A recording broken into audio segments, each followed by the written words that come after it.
Bab 46. Kedua orang itu menyadari bahwa pekerjaan ini pasti seperti rahasia menangkap ikan. Mereka akan bisa menghasilkan banyak uang. Aku tidak akan memberitahu siapapun. Bahkan kalau kakakku bertanya, aku akan menyimpan rahasia itu sampai mati. Hamid buru-buru memberikan jaminan. Kalau sampai aku membocorkan rahasia, aku akan disambar petir. Herman bahkan menyumpahi dirinya sendiri.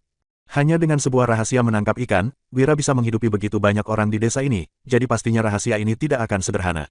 Wira begitu mempercayai mereka, tentu saja mereka tidak akan pernah mengecewakannya. Kerja dengan baik, kehidupan kita akan menjadi lebih sejahtera lagi. Wira mengelus bahu mereka berdua, lalu mengangkat tangannya, pergilah dan istirahatlah. Kalian bisa datang kembali untuk bekerja ketika tim penjual ikan pulang, mungkin akan sibuk semalaman. Kedua orang itu pergi dengan semangat yang baru, mereka tidak lagi terlihat seperti sebelumnya. Setelah sarapan, Wira berjalan-jalan di desa dan membeli 6.600 meter persegi tanah dengan harga 6.000 gabak per 600 meter persegi sebagai tempat untuk membangun rumah besar. Pada siang hari, dia pergi ke lokasi penilaian. Paman Hasan sangat bertanggung jawab dalam memilih orang. Para peserta diuji dengan membawa batu, perlombaan lari, dan melihat ketahanan dan kecepatan mereka dengan berjongkok. Dia memilih 20 pemuda terbaik untuk masuk ke dalam tim penjual ikan. 5 orang juru masak juga sudah dipilih. Pada pagi harinya, Paman Hasan dan istrinya, Bibi Hani, beserta istri Herman yang bernama Bibi Maya, dan istri Hamid yang bernama Bibi Sian, kakak ipar ketiga dan keempat Sony, semuanya berkumpul. Tim penjual ikan mendirikan tenda di depan rumah Wira dan memasang 2 panci besar. Mereka membeli sejumlah beras, tepung kedelai, dan mie di desa. Sementara itu, ikan yang ditangkap oleh tim penjual ikan disimpan sebagian untuk makanan. Tepat saat tengah hari, makan siang disajikan. Ada kue, nasi, ikan rebus, sup telur dengan sayuran liar, dan tumis lobak. Para anggota lama tim penjual ikan dan 20 pemuda yang baru bergabung, berkumpul di sekitar meja makan. Banyak penduduk desa dan anak-anak melihat dari kejauhan, termasuk Pak Agus. Semua orang menatap makanan dengan air liur yang menetes. Sebuah perintah diberikan, dan anggota tim penjual ikan serta pemuda tim penjual ikan berdesakan untuk mengambil makanan. Mereka takut tidak kebagian jatah. Baris yang rapi, Wira menggambar sebuah garis. Kerumunan itu langsung berbaris sesuai dengan garis itu untuk mengambil nasi, lauk, kue, dan sup. Benar-benar ada daging, ikan sebesar itu setidaknya pasti ada 250 gram. Nasinya juga sampai menggunung di mangkuk. Ada juga telur di sup sayurannya, tumis lobak juga setengah mangkuk per orang. Bahkan, kuenya juga dibagi 3 buah per orang. Katanya, kita bisa makan sampai kenyang. Ini seperti tahun baru saja ya. Jangan membual deh, kalian mana pernah makan seenak ini di tahun baru. Ada nasi saja sudah syukur. Duh, iri sekali dengan mereka. Bergabung dengan tim penangkap ikan benar-benar sejahtera. Para penduduk desa lainnya melipat tangan di depan dada sambil menatap semua orang itu dengan mata berbinar. Mereka bahkan tidak bisa berhenti menelan ludah. Baru dapat sedikit uang saja sudah seboros ini. Entah bagaimana mereka akan bertahan menghidupi begitu banyak orang dengan makan daging. Dasar pemboros. Agus menggeleng dengan wajah suram, seakan-akan dia adalah orang yang lebih berpengalaman. Uang harus dihemat. Melihat Pak Agus yang menyindirnya, Wira juga tidak segan-segan menanggapi. Kalau orang yang sudah dapat uang banyak, tentu tidak perlu berhemat untuk hal-hal kecil. Pak Agus, makan siang kalian apa hari ini? Tentu saja ada daging, jawab Agus sambil meletakkan kedua tangannya ke belakang. Dia membusungkan dadanya karena tidak ingin terlihat kalah. Pak Agus, tidak usah membual, semua orang tahu tidak ada yang bekerja di rumahmu. Makan siang kalian adalah bubur. Anakmu, Bayu, menangis berkali-kali karena tidak mau makan bubur, dia bahkan sampai tidak mau belajar. Hahaha, kebohongan Agus langsung dibongkar oleh anggota lama tim penangkap ikan. Sejak menjadi anak buah Wira, mereka tidak lagi takut terhadap Pak Agus. Bayu Darmadi adalah anak Agus. Dia sangat bodoh dalam belajar.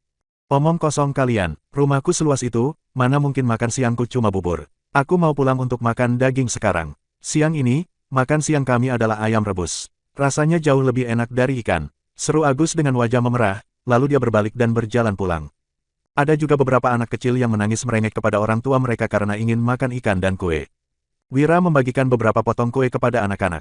Dia tidak berani memberikan ikan karena takut anak-anak itu akan tersedak durinya. Tak disangka, begitu melihat Wira mendekat, anak-anak itu malah menangis dengan semakin kencang.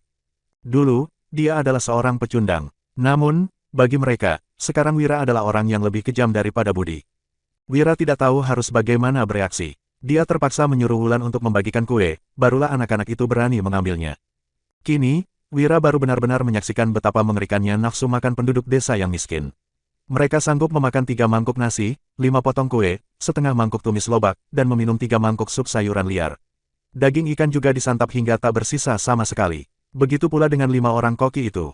Hingga ketika Wira menyuruh mereka untuk makan perlahan-lahan karena nanti sore mereka masih tetap dapat jatah nasi, para tim penangkap ikan baru meletakkan mangkuk mereka dengan enggan. Selanjutnya, mereka baru pergi untuk bekerja. Wira menyuruh mereka untuk istirahat sebentar, tetapi malah diprotes oleh para penduduk desa.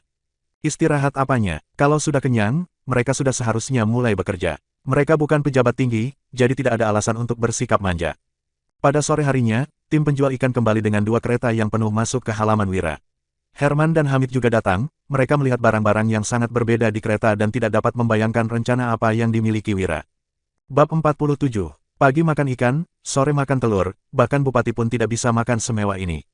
Omong kosong, Bupati selalu makan dengan 8 lauk dan 4 sup setiap hari, tentu saja jauh lebih mewah daripada makanan kita. Benar, Bupati mengurus 1 kabupaten, jadi sudah pasti makanan kita tidak semewah makanan Bupati. Tapi, ini sudah pasti lebih mewah daripada tuan tanah dan pemilik desa. Pasti, Pak Agus juga tuan tanah, tapi mereka hanya makan daging sebulan sekali. Sebelumnya, keluarga Budi juga kaya, tapi hanya makan daging 10 hari sekali, mereka kalah jauh dari kita. Wira benar-benar murah hati. Apa yang sedang dilakukan oleh keluarga Wira? Kenapa Danu dan Dodi berjaga di pintu? Jangan tanya pertanyaan yang bukan urusanmu, fokuslah pada pekerjaan kita. Wira tidak akan merugikan kita. Ketika malam tiba, makan malam tim penjual ikan telah disajikan. Semua anggota tim penangkap ikan menikmati roti kukus yang berisi daging. Beberapa orang hanya memakan 2 buah roti dan menyisakan beberapa untuk dibawa pulang kepada keluarga mereka.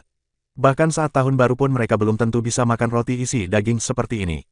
Sebagian orang memperhatikan rumah Wira. Sejak tim penjual ikan kembali, pintu rumah Wira langsung tertutup rapat. Hanya Herman dan Hamid yang berada di dalam sana, bahkan Hasan dan Sony juga dikeluarkan. Sementara itu, Danu dan Dodi berjaga di pintu. Tidak ada seorang pun yang tahu apa yang sedang terjadi. Tidak hanya orang di luar, Herman dan Hamid yang bekerja di dalam juga bingung dan tampak cemas. Setelah tim penjual ikan pulang, mereka membeli lebih dari 100 kg lemak daging, 1 sekop kapur tohor, 1 keranjang bumbu rendaman, 1 keranjang soda api, 10 keranjang kelopak bunga kering, dan 1 bungkus besar rempah-rempah. Menurut Sony, semua barang-barang itu menghabiskan sekitar 50.000 gabak. Namun, Wira memerintahkan para juru masak untuk menggoreng lemak daging menjadi remah, yang kemudian digunakan untuk membuat isian roti untuk tim penjual ikan. Mereka juga membuat larutan dengan mencampurkan kapur tohor, air, dan soda api, yang akan merusak kulit jika sampai terkena percikannya. Kemudian, Wira mulai berfoya-foya. Dia menuangkan larutan ini ke dalam lemak daging dan mengaduknya dalam panci besar menggunakan tongkat.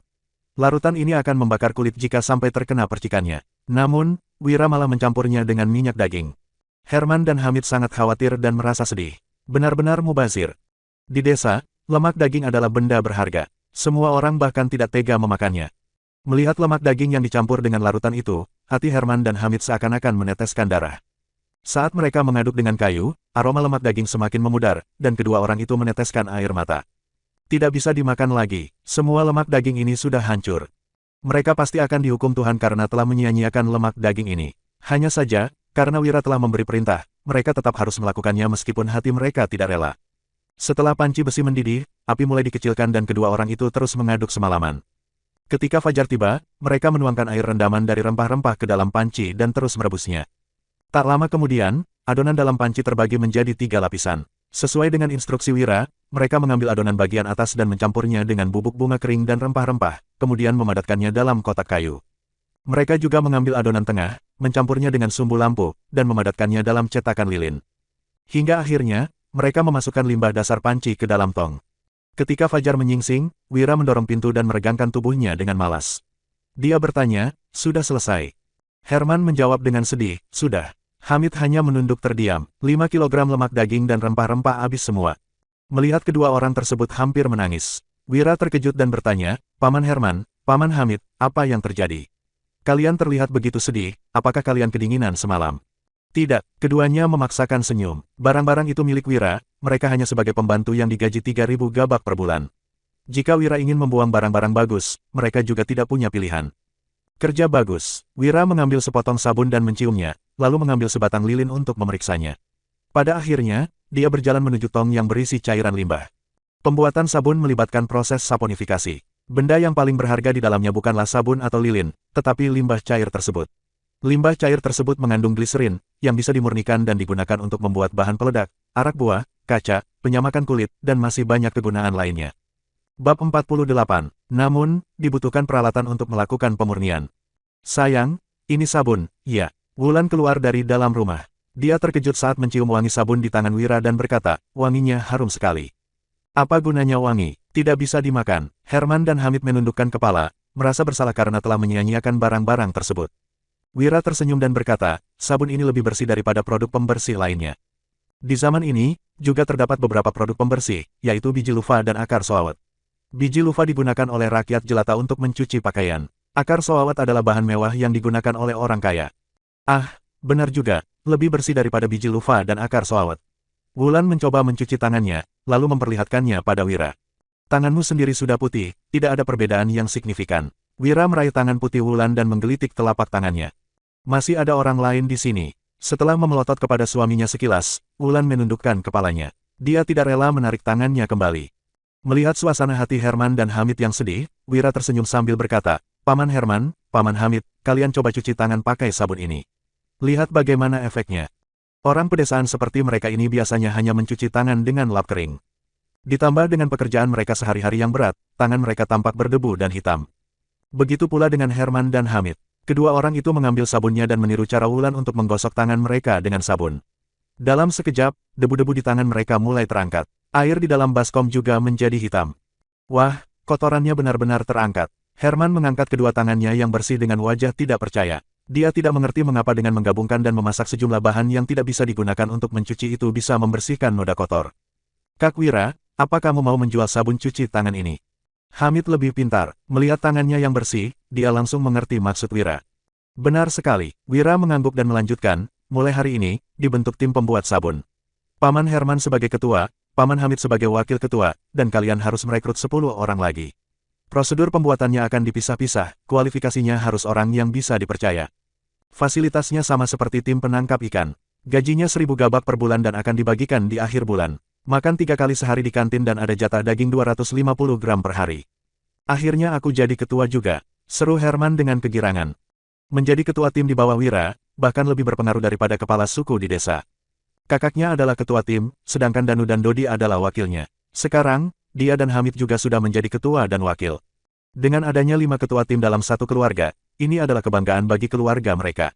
Akhirnya aku juga menjadi wakil ketua. Hamid juga merasa bahagia, tetapi dia segera mengerutkan kening sambil berkata, Wira, semalam kita menggunakan 5 kg lemak daging dan begitu banyak rempah-rempah, tapi hanya bisa menghasilkan kurang dari 100 batang sabun, biayanya saja sudah mencapai 5.000 gabak. Kalau kamu memberikan gaji sebanyak itu kepada kami, bukankah kamu akan rugi? Di kabupaten ada yang menjual akar soawat seharga 10 gabak per bungkus besar. Itu pun hanya keluarga tuan tanah yang berani membelinya. Satu batang sabun membutuhkan modal 50 gabak. Ditambah lagi, Wira memberikan gaji yang tinggi untuk para pekerja. Sabun ini setidaknya harus dijual 100 gabak agar bisa balik modal. Hanya orang bodoh yang akan membeli sabun untuk mandi dan cuci tangan seharga 100 gabak. Wira tersenyum dan berkata, aku yang akan menjual sendiri sabunnya, kalian hanya perlu merekrut orang untuk bekerja. Pastikan kerahasiaan tetap terjaga. Kedua orang itu mengangguk. Formula ini sangat rahasia dan Wira telah mempercayakannya kepada mereka. Kelak, mereka akan setia dan bekerja keras untuk Wira. Mereka bahkan tidak akan memberitahu rahasia ini kepada kakaknya. Suruh orang-orang di tim penangkap ikan untuk mengambil sabun, ketua dan wakil ketua masing-masing mengambil 2 sabun dan anak buah ambil 1 sabun. Suruh mereka untuk mencuci rambut dan mandi dengan sabun ini sepulang ke rumah nanti, jadilah orang yang bersih. Pada hari pertama kedatangannya, ketika Budi datang untuk menagih utang, Wira sebenarnya ingin membuat sabun. Namun, dia tidak punya cukup uang untuk membeli bahan-bahan yang diperlukan untuk membuat proses saponifikasi. Selama beberapa hari ini, dia terus bersama tim pemancing ikan. Semua anggotanya sangat jarang mandi, tidak mencuci rambut, bau keringat, dan bahkan ada kutu. Hal ini membuatnya sangat tidak nyaman. Sekarang, sabun juga sudah selesai dibuat, Wira juga punya kuasa untuk memerintahkan semua orang. Akhirnya dia bisa menyuruh sekelompok orang ini untuk menjaga kebersihan. Pada hari yang cerah ini, semua anggota tim penangkap ikan di Dusun Darmadi akan mandi dengan bersih. Di kediaman Eko di kabupaten saat ini, Tuan Eko, orang-orang di Dusun Darmadi setidaknya bisa menjual 250-300 kg ikan per hari. Bahkan dalam kondisi terburuk sekalipun, mereka bisa mendapatkan uang 30.000 gabak lebih. Dalam sebulan, mereka bisa mendapat hampir 1 juta gabak. Kalau kita bisa mengambil komisi 20%, jumlahnya adalah 200.000 gabak. Kami ambil 30% dan Tuan Eko ambil 70%. Kami hanya kehilangan 60.000 gabak, tapi Tuan Eko kehilangan 140.000 gabak setiap bulan. Bab 49. Di pasar ikan timur kota, ada seorang pria bernama Handoko yang berusia sekitar 27 atau 28 tahun dan baru saja menjabat menjadi penguasa pasar ikan terbaru. Dia memiliki wajah yang gemuk dengan bekas luka dan mata yang penuh dengan keserakahan dan kekejaman. Setelah mengambil alih posisi Iwan di pasar ikan, awalnya dia ingin menuruti perintah Eko untuk tidak mengambil komisi dari mereka. Namun, melihat warga dusun Darmadi yang menjual begitu banyak ikan setiap hari, dia jadi tidak tahan. Eko mengernyitkan alisnya. Awalnya, Eko mengira orang dusun Darmadi itu tidak akan mungkin bisa menjual begitu banyak ikan setiap hari. Kini setelah melihat penjualan harian mereka yang mencapai 250-300 kg per hari, Eko menjadi agak menyesal. Sebenarnya, uang 70% yang diberikan oleh penguasa pasar ikan ini kepadanya, harus disetorkan kembali ke kepala kepolisian sebesar 60%. Bahkan hanya 10% sekalipun, nominalnya sudah mencapai 20.000 gabak. Ini bukan jumlah kecil bagi Eko. Ayolah, Tuan Eko, dengan wajah cerdik, Handoko berkata, Tuan Eko, aku tahu apa yang kamu khawatirkan. Aku sudah menyuruh orang untuk menyelidiki sarjana di dusun Darmadi itu. Dia sudah lama putus sekolah dan tidak mungkin akan menjadi pejabat lagi. Lalu, mengenai Zabran, meskipun dia hebat, Tuan tinggal cari petugas kepolisian dan pemanah saja untuk mengepungnya. Punya kekuatan super pun dia tidak akan bisa berkutik. Kamu sedang mengguruiku, ya. Dengan alis terangkat, Eko menatap bawahan baru ini. Wajahnya tampak sangat murung. Tubuh Handoko bergetar dan dia langsung berlutut, wajahnya penuh ketakutan. Tuan Eko, mana mungkin aku berani mengguruimu? Aku hanya seorang preman kecil. Kini, aku bisa menguasai pasar ikan semua berkat dirimu. Aku sangat paham bahwa setiap ucapanmu akan menentukan nasibku. Jadi, semua ucapanku ini adalah demi kebaikanmu. Eko menatapnya sambil tersenyum, dia sangat puas terhadap sikap Handoko. Bukannya aku tidak mendengarkan nasihatmu. Handoko berkata dengan wajah getir, meski aku mematahkan kaki Iwan dan menggunakan kekerasan untuk mengendalikan orang-orang di pasar ikan. Namun, orang-orang dari dusun Darmadi sama sekali tidak dikenakan biaya, padahal mereka menjual begitu banyak ikan setiap hari. Sementara orang yang penjualannya sedikit malah kita kutip biaya. Hal ini membuat semua orang menjadi tidak senang. Bahkan, ada beberapa orang yang mau meniru cara kerja orang dari dusun Darmadi. Kalau hal ini terus berlanjut, bisnis di pasar ikan akan hancur. Semua bawahanku mulai mengatakan hal-hal yang tidak menyenangkan. Dengan kemampuanmu, sangat mudah bagi Tuan Eko untuk menindas kelompok perusuh ini. Jadi, kenapa Tuan Eko malah begitu menghargai sekelompok orang itu dan tidak mau mengambil uang mereka? Duk. Eko mengetuk-ngetuk jarinya di atas meja sambil tersenyum sinis. Kamu kira aku akan takut dengan seorang sarjana dan tukang pukul? Aku punya banyak cara untuk menghadapi mereka. Hanya saja, Bupati saat ini baru menjabat dan situasi di kantor kabupaten masih belum jelas. Kalau aku bertindak sekarang dan menimbulkan masalah, tidak ada yang tahu apa yang akan terjadi. Beberapa hari yang lalu, orang-orang dari dusun Darmadi menangkap kepala desa Pimola dan pergi ke kantor kabupaten untuk mengajukan keluhan. Pada akhirnya, Bupati benar-benar memenjarakan kepala desa tersebut dan menghukumnya dengan 3 tahun penjara sebagai tahanan politik. Di kantor kabupaten, ada sebuah panggilan tidak resmi. Bupati disebut sebagai Tuan Besar Kabupaten, Wakil Bupati sebagai Tuan Kedua, atau Bendahara Utama, dan Wakil Bupati Kedua sebagai Penasihat Kabupaten. Hah, seru Handoko dengan kaget. Ternyata orang-orang dari dusun Darmadi itu benar-benar selancang itu. Mereka benar-benar menangkap kepala desa. Kepala desa juga merupakan seorang pejabat, tetapi Bupati justru tidak berpihak padanya, malah membantu orang-orang kampungan tersebut. Eko tertawa sinis sambil berkata, takut, ya, tidak takut. Dengan keringat dingin di dahinya, Handoko berkata dengan berani, selama Tuan Eko memberi perintah, aku akan melakukan semuanya. Eko tersenyum tipis, lalu berkata, kalau kamu tidak takut, kita akan menangani perusuh-perusuh itu. Apa? Tanya Handoko dengan tercengang. Padahal, baru saja Tuan Eko berkata bahwa Bupati berpihak pada orang-orang itu, sekarang dia malah ingin menghabisi mereka. Tindakan Eko ini benar-benar sulit ditebak dan sulit untuk dipahami. Kalian berdua tetap melanjutkan kegiatan seperti biasa selama 2 hari ini. Setelah aku mengatur semuanya, kalian bisa langsung bertindak.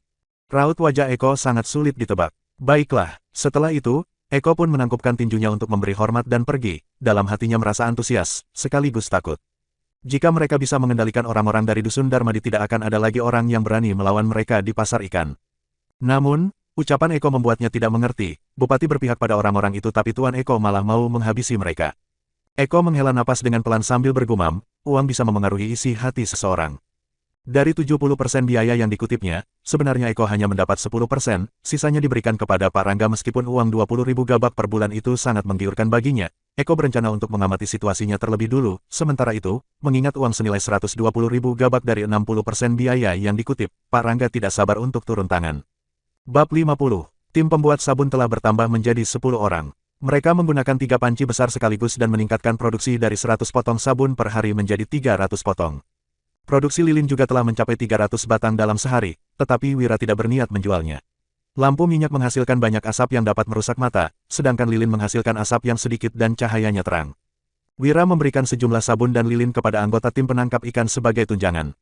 Setelah 3 hari produksi berturut-turut, mereka berhasil mengumpulkan 1.000 potong sabun.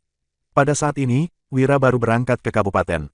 Wira terpaksa harus pergi ke kabupaten. Sebab, dia telah membeli kereta kuda kemarin dengan biaya 20.000 gabak. Setelah menjual gula putih seharga 600.000 gabak, dia hanya memiliki beberapa puluh gabak yang tersisa. Nominal itu jauh dari cukup untuk membangun rumah seluas 6.000-an meter persegi, bahkan tidak cukup untuk membeli bahan bangunan. Situasi di pasar ikan juga tidak terlalu aman, Sonny merasa bahwa Handoko berencana untuk memberontak. Demi alasan keamanan, Dodi dan ketiga bersaudara semuanya ikut serta, mereka bahkan juga sudah menyiapkan surat pengaduan. Hal yang paling penting adalah, Wulan ingin pulang ke rumah orang tuanya. Danu mengendarai kereta kuda, sementara Wira dan Wulan duduk di dalam gerbong. Mereka berangkat agak terlambat dibandingkan tim penangkap ikan. Ketika fajar menyingsing, Wira dan Wulan baru berangkat setelah sarapan. "Sayang, kalau kakakku mengatakan sesuatu tentangmu, jangan meladeninya," kata Wulan dengan penuh harap dalam pelukan Wira. Dari ayahnya, kedua kakaknya, dan adiknya, semuanya adalah sarjana. Jenjang pendidikan mereka jauh melampaui suaminya. Ditambah lagi dengan perilaku boros suaminya, keluarga Wulan menjadi sangat tidak menghargai Wira. Ayah Wulan membawa adiknya ke ibu kota untuk belajar menjadi seorang pejabat. Kakak tertuanya mencari pekerjaan di kabupaten, sementara kakak keduanya belajar di rumah di Kabupaten Uswal. Setiap kali Wulan membawa Wira ke rumah orang tuanya, kakak keduanya selalu menunjukkan wajah dingin dan mengucapkan kata-kata yang mencemooh. Hal itu membuat suaminya selalu saja memarahi dan memukul Wulan untuk melampiaskan amarah setiap kali mereka pulang. Belakangan ini, memang suaminya telah berubah menjadi baik dan tidak seperti sebelumnya lagi. Hanya saja, Wulan takut bahwa jika mereka kembali ke rumah orang tuanya, Wira akan kembali menjadi seperti dulu lagi. Namun, kakaknya mengirim surat dan mengatakan bahwa kakak iparnya sedang sakit dan ingin bertemu dengan Wulan. Oleh karena itu, Wulan harus pulang untuk menjenguknya. Wira mengedipkan matanya sambil berkata, "Kalaupun kakak kedua memukulku, demi menghargai istriku tercinta, paling-paling aku hanya akan meludahinya, hehe." Tentu saja, Wira hanya bercanda. Kakaknya Wulan adalah seorang sarjana, jadi dia tidak mungkin akan bertindak kasar. Mendengar ucapannya, Wulan tertawa terbahak-bahak. "Sayang, kamu terlalu baik padaku, rasanya seperti mimpi. Kadang-kadang aku takut ini hanya mimpi, dan aku akan terbangun kehilangan segalanya. Maafkan aku, dulu aku sangat bodoh, seharusnya aku tidak memperlakukanmu seperti itu." Wira mewakili pemilik tubuh sebelumnya meminta maaf kepada Wulan. "Tidak, suamiku selalu benar. Tanpa kesulitan masa lalu, kita tidak akan memiliki kebahagiaan sekarang." Dia menutup bibir Wira dengan tangannya yang ramping, matanya bersinar indah, dan pipinya semakin merah. Wira terpaku sejenak, kemudian menundukkan kepalanya dan mencium Wulan. Wajah Wulan semakin memerah dan dia berkata dengan suara pelan, "Sayang, jangan begitu." Wira menggerutu pelan, "Bukankah kerabat kita sudah pergi?" "Ya," wajah Wulan kini merah padam. Dia berkata, "Tapi sekarang di luar masih ada orang. Ada Danu yang sedang mengendarai kuda." Wira menengadah dan berteriak, "Danu, hentikan keretanya." Ah! Danu melihat sekeliling. Saat ini, langit sudah terang, jadi Danu berkata, "Kak Wira, tidak terlalu baik kan melakukan hal seperti itu di sini. Ini jalan umum." Baru-baru ini, banyak orang yang menyuruhnya menikahi seorang istri, jadi, Danu mulai mengerti sedikit tentang masalah pernikahan. Saking malunya, Wulan sampai ingin bersembunyi ke dalam tanah. Dia memarahi Wira, "Jangan, nanti malam saja kita bicarakan lagi. Tidak boleh dilakukan di sini. Apa sih yang kalian pikirkan? Bisa tidak pikiran kalian jangan sejorok itu." Sambil mendelikkan mata pada keduanya, Wira menggeser tirai kereta dan turun. Dia berjalan menuju tepi jalan sambil berkata, "Aku kebelet buang air kecil. Apa itu melanggar hukum?" Wulan dan Danu terdiam. Kereta mereka memasuki kabupaten dan tiba di sebuah kediaman 3 lantai. Tempat itu dihiasi dengan 2 ekor singa yang terbuat dari batu besar di depan pintu. Di atas papan pintu yang berlatar belakang hitam terdapat kata yang ditulis dengan tinta emas, "Keluarga Linardi." Di depan pintu, berhenti sebuah kereta kuda. Begitu Wira dan Wulan turun dari kereta, pelayan keluarga Linardi berlari masuk ke rumah sambil meneriakkan, "Tuan muda kedua, nyonya muda kedua, Nona telah pulang." Orang itu juga sudah datang. Bab 51. Ekspresi Wulan berubah drastis, dia diam-diam melirik Wira sambil merasa gelisah. Setiap kali suaminya datang, pelayan di rumah mereka tidak pernah memanggilnya, "Tuan muda," melainkan selalu memanggilnya, "orang itu." Suaminya selalu merasa murka setiap kali. Wira menghela napas diam-diam. Sudah 3 tahun sejak pernikahan mereka, tetapi keluarga Linardi masih memanggilnya seperti itu. Tidak heran pemilik tubuh sebelumnya ini jengkel. Tidak lama kemudian, seorang wanita muda dengan 2 pelayan perempuan keluar dari pintu dengan buru-buru. Pelayan perempuan itu mengenakan pakaian katun, sedangkan wanita muda itu mengenakan gaun satin panjang dipadukan dengan sedikit perhiasan. Sikapnya lembut dan tenang, seperti seorang gadis yang terdidik dengan baik. Wanita muda itu memeluk Wulan dan air mata mengalir di pipinya. Wulan, kakak ipar tahu kamu telah banyak menderita. Dua pelayan perempuan itu menatap marah kepada Wira, sementara dua pelayan laki-laki lainnya memegang tongkat kayu dengan ekspresi marah. Mereka hanya menunggu perintah dari wanita muda itu untuk segera maju dan mulai memukul. Danu dengan cepat berdiri di samping Wira. Wulan berkata dengan tergesa-gesa, kakak ipar, kamu sudah dengar sendiri, suamiku sudah memperlakukanku dengan baik sekarang. Wanita muda itu menatap tajam kepada Wira dan berkata, Wulan, dia bahkan menggunakan namamu sebagai jaminan untuk meminjam uang kepada orang lain. Kenapa kamu masih membela pria yang tidak punya hati nurani ini? Wira merasa ada yang tidak beres. Kabupaten begitu jauh dari Dusun Darmadi, bagaimana hal ini bisa tersebar sampai ke kediaman keluarga Linardi? Wulan segera menjelaskan, kakak ipar, itu hanya tindakan sementara, suamiku sudah menyelesaikannya dan aku baik-baik saja, semuanya sudah berlalu. Sudah sampai begini, kamu masih membelanya. Aku tidak mengerti apa yang bagus dari pria itu. Wanita muda itu memandang tajam kepada Wira dan menarik Wulan kembali ke kediaman. Ayo, ada beberapa hal yang ingin kakak ipar katakan padamu. Biar kakakmu saja yang melayaninya. Wulan merasa tidak yakin dan berbalik menatap Wira. Pergilah. Wira memberikan sebuah bungkusan, isinya adalah hadiah yang disiapkan kemarin untuk keluarga Linardi. Hadiahnya adalah 2 kilogram gula putih, 10 batang sabun wangi, 30 lilin, 1 set batu tinta, sebuah kuas, sepotong tinta pinus, dan selembar kertas perkamen, semua ini bernilai lebih dari 100.000 gabak. Meskipun keluarga Linardi tidak mengakui mantan pemilik tubuhnya ini setelah 3 tahun menikah, mereka tidak ragu untuk membiarkan Wulan membawa pulang uang ke rumah demi kebahagiaannya. Selama 3 tahun terakhir, Wulan telah membawa pulang total 300.000 gabak. Untuk mencapai kebahagiaan dalam pernikahan, bukanlah hanya urusan 2 orang saja, tetapi juga melibatkan 2 keluarga. Jadi, Wira harus mengambil hati ayah mertua dan ketiga saudara iparnya itu. Melihat bungkusan tersebut, perempuan itu menggerutu, kamu bahkan menyiapkan hadiah. Apa kamu datang untuk meminjam uang lagi? Wulan mengerutkan kening seraya berkata, kakak ipar, suamiku sekarang bisa menghasilkan uang, kami tidak kekurangan uang lagi. Perempuan itu menggerutu, mau bagaimana dia menghasilkan uang. Dia tidak bisa kerja berat, tidak punya keterampilan akademik, bahkan tidak mengerti tentang bisnis. Wulan membalas dengan agak kesal, kakak ipar, suamiku benar-benar bisa menghasilkan uang sekarang. Dia telah mendirikan tim penangkap ikan di desa dan bisa menghasilkan banyak uang setiap hari. Berapa banyak uang yang bisa didapatkan dari menangkap ikan? Lagi pula, itu adalah pekerjaan orang biasa. Perempuan itu menggerutu dengan suara pelan. Perempuan itu membujuk dengan lembut, Wulan, kamu adalah putri keluarga Linardi. Ayahmu memiliki peluang untuk bangkit kembali di istana. Sekarang, kamu bisa menikahi pria dari keluarga berada. Wulan merasa dongkol ketika berkata, kakak ipar, seorang gadis yang baik tidak akan menikah 2 kali. Aku sudah menikah dengan Wira, aku akan bersamanya sehidup semati. Perempuan itu mengedipkan matanya, kamu masih ingat Mahendra dari keluarga Silali. Wulan mengernyit ketika berkata, ayahku telah melewati banyak pasang surut dan keluarga Silali telah memutuskan hubungan dengan kami.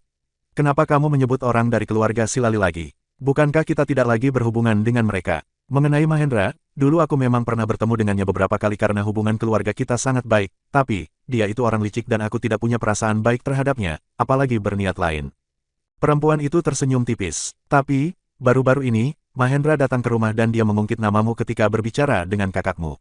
Kalian tumbuh dewasa bersama, dia masih mencintaimu dengan sepenuh hati. Kalau bukan karena dia dikurung di rumah, dia pasti akan datang untuk menikahimu. Bahkan sekarang, dia bersedia mengadakan upacara pernikahan yang megah dan resmi untuk menjadikanmu Nyonya Silali. Wulan memasang wajah serius saat berkata, kakak ipar, Mahendra baru muncul sekarang karena mendengar ayah akan bangkit lagi di istana. Apa kalian tidak bisa menebak rencananya? Mereka tidak menginginkan diriku, tapi mereka ingin memanfaatkan posisi ayahku untuk mendapatkan keuntungan lebih besar bagi keluarga Silali. Bab 52. Perempuan itu terkejut dan berkata, kamu sama cerdasnya dengan kakakmu, dia juga mengatakan hal yang sama tentang Mahendra. Wulan mengernyit dan berkata, kalau begitu, kenapa kalian masih berusaha meyakinkanku? Perempuan itu menghela napas ringan, lalu menjelaskan, pertama, demi kebaikanmu. Pemboros itu sering kali memukulmu dan bahkan menggadaikanmu. Bagaimana kakakmu bisa merasa tenang? Suamiku benar-benar telah berubah dan memperlakukanku dengan baik sekarang, dia bahkan tidak pernah memukulku lagi. Wulan menjelaskan lagi. Namun, dia juga tahu sulit bagi kakak dan kakak iparnya untuk percaya dengan ucapannya, bahkan Wulan sendiri pun merasa seperti sedang bermimpi. Kedua, demi ayah. Perempuan itu berkata dengan wajah muram, ayah memiliki peluang untuk bangkit kembali, tetapi kondisi di ibu kota sangat sulit. Dunia politik penuh dengan intrik dan segala hal membutuhkan perencanaan yang baik. Kalau tidak, kita akan terkekang di setiap langkah. Ayah menjalankan tugasnya dengan jujur, tetapi kekuatan keluarga Linardi terbatas. Kita membutuhkan dukungan keluarga yang dapat diandalkan. Hubungan antara keluarga kita dan keluarga Silali sudah lama terjalin, memang hubungan kedua keluarga ini pernah mengalami rintangan. Tapi, kalau kamu menikah dengan Mahendra, kita bisa memperbaiki hubungan tersebut dan kedua belah pihak juga akan merasa tenang. Ini adalah pesan yang ingin disampaikan kakakmu. Tindakan ini akan menguntungkanmu dan keluarga kita. Wulan meletakkan bungkusan tersebut dan berkata, kalau ini untuk memenuhi kewajiban sebagai anak yang berbakti kepada ayah, aku bahkan bersedia mengorbankan diriku, tapi, kalau menyuruhku mengkhianati suamiku dan menikah lagi dengan keluarga Silali, beritahu kakak bahwa aku tidak akan pernah setuju. Ini adalah hadiah yang kami persiapkan untuk kalian. Sekarang aku akan pergi menemui kakak.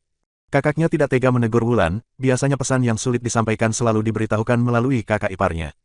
Kalau begitu, Wulan juga akan menyuruh kakak iparnya untuk menyampaikan kembali pesannya. Sayang, sudah kubilang gadis ini tidak akan menyetujuinya. Kamu malah menyuruhku membujuknya lagi. Perempuan itu tersenyum getir sambil menggeleng. Kemudian, dia membuka bungkusan itu dan melihat isinya. Ini adalah lilin dari lemak daging, biasanya digunakan oleh tuan tanah. Tapi, keluarga Linardi biasanya menggunakan lilin dari lemak sapi. Ini bisa diberikan kepada para pelayan. Wah, ini adalah sepasang kuas, batu tinta, tas perkamen, dan tinta pinus yang bagus. Totalnya seharga 20.000 gabak. Dari mana pria boros itu mendapatkan begitu banyak uang? Apa ini? Kelihatannya seperti sabun, tapi wanginya harum sekali. Entah bagaimana khasiatnya dalam menghilangkan noda. Lalu, yang ini benda apa ya? Bentuknya putih seperti kristal, rasanya lebih manis dari gula merah. Jangan-jangan, ini adalah gula pasir kristal yang terkenal di ibu kota. Melihat Wulan dan kakak iparnya masuk ke kediaman keluarga Linardi, Wira juga merapikan pakaiannya dan ikut bersama mereka. Wira selalu menyelesaikan masalahnya sendiri. Tidak sesuai gayanya untuk menghindar dan membiarkan perempuan yang membantunya menyelesaikan masalah. Orang yang berani masuk tanpa izin dari tuan muda kedua, akan kami usir dengan pukulan. Ancam kedua pelayan keluarga Linardi sambil menghalangi Wira dengan memegang tongkat.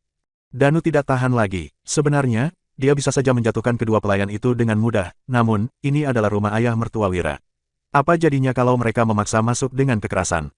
Tanpa memedulikan kedua pelayan itu, Wira melangkah maju. Kedua pelayan itu siap menyerang dengan tongkat kayu mereka, tetapi Wira mengayunkan lengannya ke arah mereka. Aduh! Ada sesuatu yang menghantam dahi mereka dan kedua pelayan itu berteriak kesakitan. Begitu melihat benda yang mengenai kepala mereka, tatapan kedua orang itu langsung berbinar. Benda itu adalah 2 buah kepingan uang, masing-masing harganya senilai 1.000 gabak. Setelah memungut uang itu, keduanya diam-diam memasukkannya ke dalam saku. Ketika Wira berjalan masuk ke halaman, barulah kedua orang itu berteriak, "Gawat, Tuan Wira menyelinap masuk." Tuan Wira ini benar-benar pemboros, baru bertemu saja sudah memberikan uang 1.000 gabak. Tuan muda keluarga Silali yang merupakan keluarga kaya di kabupaten saja tidak memberikan sepeser pun sewaktu datang. Memang dasar pelit. Sialan, teriak-teriak apaan? Terdengar teriakan marah dari halaman belakang. Selanjutnya, muncul 2 orang pemuda dari sana. Tuan muda kedua keluarga Linardi yang bernama Harsa Linardi berdiri di depan. Dia mengenakan jubah sutra dengan sabuk dan kalung giok, penampilannya tampak sopan dan tampan, meskipun wajahnya pucat. Di belakangnya adalah Mahendra dari keluarga Silali. Wajahnya penuh dengan ekspresi bangga. Wira memicingkan matanya sejenak. Tadinya, dia masih bertanya-tanya mengapa masalah dia menggadaikan Wulan untuk meminjam uang bisa sampai beredar sejauh ini. Ternyata semua ini ulah orang ini. Harsa memelototi Wira dan menggeram. Dasar brengsek, berani-beraninya kamu menginjakkan kaki di kediaman ini setelah memperlakukan adikku seperti itu. Kamu pikir keluarga intelektual tidak akan memukul orang? Pelayan, patahkan kaki orang ini. Bab 53. Kedua pelayan itu maju untuk memukul kedua kaki Wira dengan tongkat kayu, sama sekali tidak mengingat uang yang telah diberikan oleh Wira sebelumnya. Kontrak jual diri mereka masih berada di keluarga Linardi. Jadi, mereka adalah orang-orang keluarga Linardi dan tidak diperbolehkan membangkang sama sekali. Wira juga tidak menghindar dari serangan mereka. Wajar saja, siapa yang tidak marah kalau adiknya digadaikan. Bro, di saat-saat kritis, Danu langsung memelesat ke hadapan Wira untuk menghadang. Tongkat kayu yang diayunkan itu mengenai kedua kakinya. Tongkat kayu itu patah. Danu terlihat baik-baik saja. Dia berjalan ke belakang Wira dengan kakinya yang masih kokoh. Kedua pelayan itu sontak terperangah sambil memegang tongkat kayu yang telah patah di tangan mereka. Mahendra menatap Danu lekat-lekat dengan sorot mata berbinar. Entah apa yang sedang dipikirkannya. Pantas saja kamu berani datang untuk berbuat onar di sini. Ternyata kamu bawa pengawal ya. Harsa tertawa sinis, lalu berbalik menghadap pelayan keluarganya sambil berkata, panggil petugas pengadilan. Suruh mereka bawa senjata lengkap, aku mau lihat siapa lagi yang berani berbuat semena-mena di sini. Kedua pelayan itu langsung bergegas pergi. Ekspresi Danu berubah seketika, dia bisa menghadapi 10 orang dengan tangan kosong. Namun, jika menyuruhnya melawan pasukan berbaju zirah, bersenjatakan pedang dan busur, mungkin akan sangat sulit baginya. Wira tersenyum lebar dan berkata, Kak, kalau kamu memanggil orang dari kantor kabupaten dan membuat keributan besar, apakah itu akan membuat keluarga Linardi terlihat lebih baik? Harsa mengernyit dan mengangkat tangannya, memberi isyarat kepada para pelayan itu untuk berhenti. Mahendra tersenyum mengejek dan berkata, kalau kamu masih tahu malu, kamu tidak akan menggadaikan istrimu kepada tuan tanah yang kaya. Mendengarnya, sorot mata Wira menjadi dingin. Manusia licik ini telah menjebak pemilik tubuh sebelumnya untuk melakukan pinjaman, sekarang malah menghasut orang keluarga Linardi. Lantaran telah berulang kali Mahendra mencari gara-gara dengannya, sepertinya sudah saatnya bagi Wira untuk memberi pelajaran kepada orang ini. Mahendra mendongak dan berkata, Wira, kamu tidak usah melihatku dengan tatapan seperti itu. Keluarga kami adalah sahabat lama, aku dan Wulan juga teman semasa kecil. Setelah mendengar perlakuanmu terhadapnya, tentu saja aku harus memberitahu Kak Harsa. Kamu tidak pantas untuk Wulan, juga tidak pantas menjadi menantu keluarga Linardi. Sebelum Wira sempat berbicara, terdengar sebuah suara yang merdu dari luar. Pantas atau tidak, kamu tidak berhak memberi penilaian. Kamu ini hanya orang luar. Sebagai orang yang bersangkutan, hanya aku yang tahu seberapa baiknya suamiku ini. Sepertinya aku yang tidak pantas untuknya. Wulan beranjak masuk ke dalam halaman. Penampilannya tampak mencolok di mata semua orang. Dia mengenakan gaun merah yang terikat di pinggang. Tubuhnya langsing dan tinggi, pinggangnya tampak ramping bagaikan jam pasir. Bentuk matanya bulat dan besar, dengan pipi merah muda yang menawan. Matanya yang indah mencerminkan keanggunan dan keindahan, membuat orang yang melihatnya menjadi terpesona. Mahendra sontak terkesima. Dia benar-benar tidak pernah menyangka bahwa dalam waktu 3 tahun, gadis yang dulunya seperti adik kecilnya bisa tumbuh menjadi sosok yang begitu menawan. Wulan bahkan tidak kalah cantik dengan aktris terkenal di kota ini. Wulan, Harsa buru-buru menghampirinya dan berkata dengan mata berkaca-kaca, kamu kurusan. Dalam keluarga besar seperti mereka, biasanya anak laki-laki akan lebih diutamakan daripada anak perempuan. Namun, keluarga Linardi adalah pengecualian karena mereka memiliki 3 putra dan 1 putri, mereka semua memanjakan satu-satunya putri mereka. Sebagai kaum terpelajar, hal ini jugalah yang menjadi alasan bagi mereka untuk menentang adiknya ini menikah ke pedesaan. Orang-orang di desa biasanya tidak cukup makan. Di sana juga banyak perampok yang mengancam nyawa mereka setiap saat. Kakak, aku tahu kakak menyayangiku. Tapi, sekarang hidupku sangat bahagia. Suamiku sudah berbeda dengan sebelumnya, dia memperlakukanku dengan baik. Lihatlah bajuku dan perhiasan baruku ini. Semua ini dipilih dan dibeli oleh suamiku. Jangan salahkan dia lagi, kalau tidak, aku juga akan merasa sedih. Wulan menarik ujung pakaian kakaknya dan membujuknya dengan manja bagaikan seorang gadis kecil. Kamu, aku, hai. Saat masih kecil, gadis ini sering membuat masalah dan selalu merengek meminta tolong pada kakaknya dengan manja. Setiap kali, Harsa selalu saja luluh dan membantu adiknya ini. Sekarang, melihat sikap adiknya yang seperti ini, kemarahan Harsa langsung sirna dan dia menatap tajam ke arah Wira. Wulan mengepalkan tangannya dan memberi isyarat kepada Wira. Wira mengacungkan jempolnya, seolah-olah memuji istrinya hebat. Melihat hal ini, Mahendra menjadi kesal. Namun, dia tetap berkata dengan wajah tersenyum, Wulan, aku setuju bahwa kamu ini sangat luar biasa. Tapi, aku keberatan kalau kamu mengatakan dia ini luar biasa. Aku dan kakakmu ini sama-sama sarjana tingkat tinggi. Atas dasar apa kamu memujinya yang hanya sarjana tingkat rendah ini di hadapan kami? Harsa juga menambahkan, Wulan, jangan merendahkan dirimu sendiri. Kamu pantas bersanding dengannya. Seandainya wanita diperbolehkan mengikuti ujian sarjana, kamu sudah pasti akan lulus. Mana mungkin kamu tidak bisa bersanding dengan orang ini yang hanya sarjana tingkat rendah? Wulan merasa tidak terima, lantas dia memprotes, kakak, kamu tidak mengerti. Suamiku itu. Bab 54. Dalam beberapa hari terakhir, banyak sekali hal yang telah dilakukan suamiku. Mulai dari mendirikan tim penangkap ikan, mengambil alih jabatan kepala desa, mengadakan rapat dengan warga desa, membuka kantin, dan mendirikan tim pembuat sabun. Dia telah menggunakan cara-cara untuk mendapatkan dukungan rakyat dan telah menunjukkan kualitas kepemimpinan yang luar biasa. Bagaimana seorang kutu buku yang hanya tahu teori bisa dibandingkan dengan semua itu? Namun, Wira malah menginterupsi, Wulan, apa yang dikatakan kakakmu memang benar.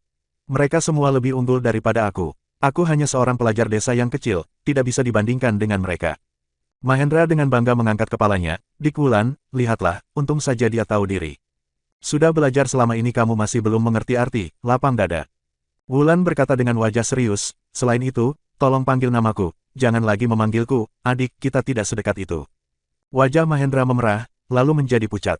Kemarahannya langsung memuncak. Wira menggelengkan kepala, emosi pemuda ini benar-benar tidak stabil, baru diprovokasi sedikit saja sudah langsung naik pitam. Sudahlah, Wulan, dia ini tamu, kenapa kamu bicara seperti itu?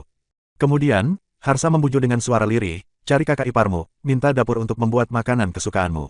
Aku yang akan mengurus Wira, aku tidak akan mengusirnya lagi. Wulan menunjukkan ekspresi tidak percaya. Namun, setelah melihat Wira mengangguk, dia akhirnya berbalik dan pergi ke halaman dalam.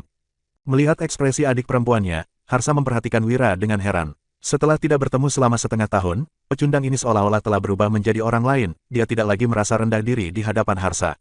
Sebelumnya, ketika melihat Harsa yang merupakan seorang sarjana berprestasi, Wira selalu tampak ketakutan karena dia sendiri hanya seorang sarjana kecil di desa. Namun sekarang, dia tampak tenang dan penuh keyakinan. Dari reaksi Wulan tadi, tampaknya dia benar-benar jatuh cinta pada pecundang ini. Sebelumnya, Wulan melindungi suaminya ini karena merasa bersyukur telah menikahinya dalam keadaan sulit. Sekarang, Wulan terlihat berbeda, seolah-olah hatinya telah diberikan kepada Wira. Dia selalu saja membela Wira setiap saat. Dalam situasi saat ini, seorang pelajar dari desa kecil seperti Wira sudah pasti tidak akan bisa membahagiakan Wulan. Jika memisahkan mereka secara paksa dan menikahkan adiknya ke keluarga Silali, kehidupan Wulan pasti akan lebih terjamin. Namun, mengingat sifat adik perempuannya, dia pasti akan membenci Harsa seumur hidup dan tidak akan pernah berhubungan dengannya lagi. Ketika Harsa merasa dilema, tiba-tiba seorang pelayan masuk dengan terburu-buru, membawa secarik undangan. Tuan muda kedua, ada seorang Tuan Indra yang mengaku sebagai teman lama Anda ingin berkunjung. Tuan Indra, Harsa mengerutkan kening, lalu melihat tulisan di undangan itu dengan tersenyum tipis. Ikuti aku untuk menyambut teman lama, dia adalah seorang sarjana yang berhasil masuk melewati 2 ujian kenegaraan.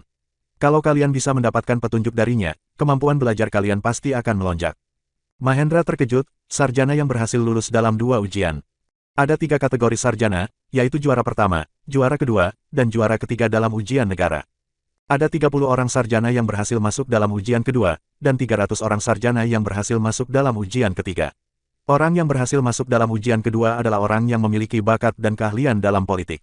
Wira mengikuti mereka dengan enggan. Dia tidak berniat untuk mengikuti ujian negara lagi. Apa gunanya menjadi juara pertama jika pada akhirnya dia harus membungkuk kepada pemimpin negara? Dia tidak tertarik menjadi seorang penjilat. Lebih baik dia mengembangkan teknologi, melatih tubuhnya, dan menikmati kebersamaan dengan istri cantik. Bukankah itu lebih menyenangkan? Ketiga orang itu sampai di depan pintu. Di depan kereta kuda yang tua, berdiri seorang pria parubaya dengan baju yang terbuat dari kain katun. Harsa buru-buru menuruni tangga dan membungkuk sambil menyapa, Tuan Indra, lama tidak bertemu. Tuan Indra memberikan salam balik, Tuan Harsa, senang bertemu denganmu. Mahendra membungkuk dengan hormat, namaku Mahendra, aku adalah salah satu sarjana tingkat tinggi. Selain itu, aku adalah putra sulung keluarga Silali di kabupaten ini. Keluarga Silali dan keluarga Linardi memiliki hubungan yang erat. Sudah lama aku ingin bertemu dengan Tuan Indra. Tuan Indra tersenyum dan menganggukkan kepala, Tuan Mahendra, senang bertemu denganmu. Wira berdiri di atas tangga dan melihat-lihat. Dia tidak berniat ikut campur karena lingkungan mereka berbeda. Namun, tak disangka, Mahendra malah berbalik dan berteriak, Wira, padahal kamu juga seorang sarjana, tapi kamu sama sekali tidak mengerti etika. Tuan Indra adalah seorang sarjana yang berhasil lulus dalam 2 kali ujian negara. Kak Harsa saja turun dari tangga untuk menyambutnya, kamu yang notabene hanya seorang murid kecil malah berani berdiri di atas tangga, kamu benar-benar tidak sopan. Dia berhenti sejenak dan kemudian berkata lagi, Tuan Indra jangan perhitungan dengannya. Dia adalah seorang penduduk desa yang hanya belajar beberapa tahun dan beruntung menjadi sarjana tingkat rendah. Aku mewakilinya minta maaf karena dia tidak tahu sopan santun.